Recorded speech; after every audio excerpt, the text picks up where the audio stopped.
Mahilig ako sa gagamba dati pero hindi sa gagamba na napakalaki kasing laki na ng kamay ko.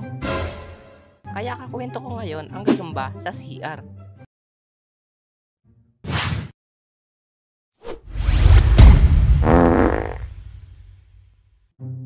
Nung uwian na sa aming school, sinabihan kami ng aming teacher na kung sino ang cleaners ngayon, maglinis na kayo.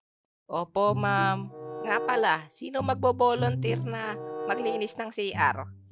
Nung sinabi yun ng aming teacher, pumasok agad sa utak ko na baka may plus point ang paglilinis ng CR na yun. Kaya kahit na baka matagalan ako sa pag-uwi, nag-volunteer ako. Hehehe, walang nataas ng kamay. Ma'am, ako po maglilinis.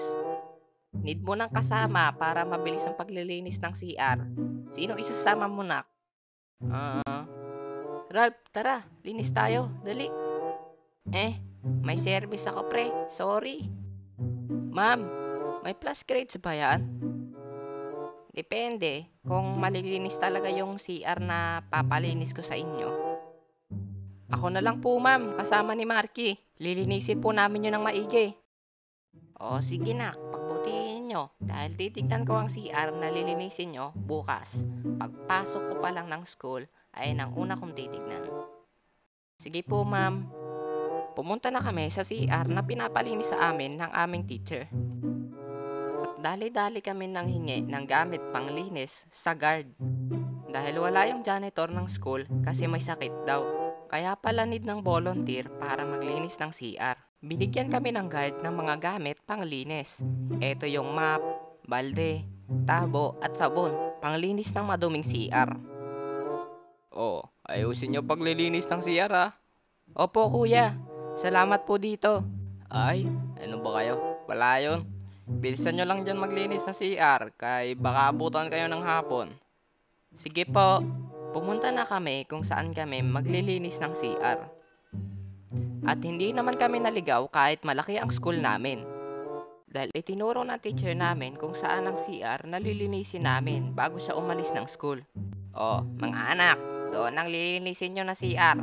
Na, huwag kayong magtatagal. Baka hanapin kayo ng magulang nyo. Diretso na kayo sa bahay pagkatapos nyan. Opo, ma'am.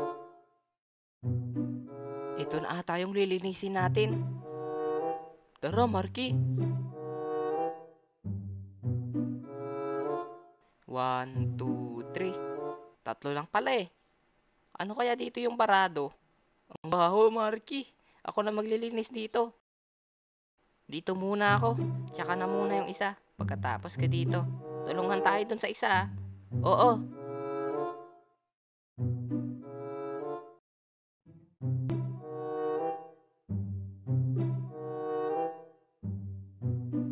Marky, tapos na ako. Ay, tapos ka na agad. Matatapos na rin ako dito. Patingin nga.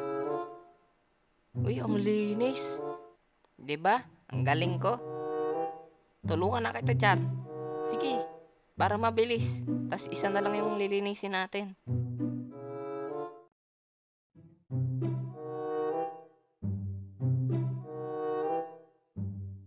Yun, tapos na rin tayo. Yung isa na lang.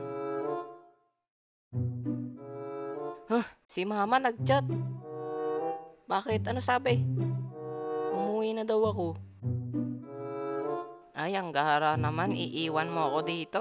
Uy, hindi kita iiwan. Isa na lang naman lilinisin natin na CR eh. Sige, tara. Buksan mo na.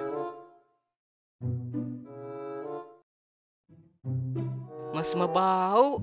Okay lang yan. Ang laki. Anong nakita mong malaki dyan? May malaking tae ba dyan? Hindi. Tinan mo. Ang laki. Alis na ako, Marky. Pinapauwi na rin ako ni mama eh. Ikaw na bahala. Shane, huwag mo ko iwan. Bye. Lah, anong gagawin ko dito? May gagamba sa pader. Ang laki. Kasing laki na ata to ng palad ko. Matatapos na sana ako maglinis, kaso may gagamba ng malaki doon sa huli kong lilinisan. Kaya ang nangyari, Alis! Alis! Alis! Natakot ako kasi baka bigla na lang tumalon yun at kagatin ako, kaya gumawa ako ng paraan. Kumuha ako ng tabo at binuhusan ko ng tubig ang gagamba para malaglag siya papuntang inidoro at ipa-flush ko. Kaso, hindi ko siya natamaan. Nabasa ko pa yung uniform ko, kaya kumuha ulit ako dun sa gripo ng tubig para ibuhos ko dun sa gagamba. Naibuhos ko nga yung tubig, kaso nadulas ako. At yung gagamba, hindi dumiretso sa inidoro. Kaya ako, dali-dali na tumayo kasi malapit na sa akin yung gagamba. Mama! At dahil doon, gumawa na naman ako ng paraan para mapaalis yung gagamba para matuloy ko na yung paglilinis ko ng CR. At makauwi na rin ako ng bahay. Kumuha ako ng walis sa labas. At ayun ang ginamit ko para walisin yung gagamba papalabas ng CR. At buti na lang gumana. At lumabas nga siya ng CR. Dapat pinatay mo na lang, tapos tinapa mo sa basurahan. Di ba? Mas madali yun.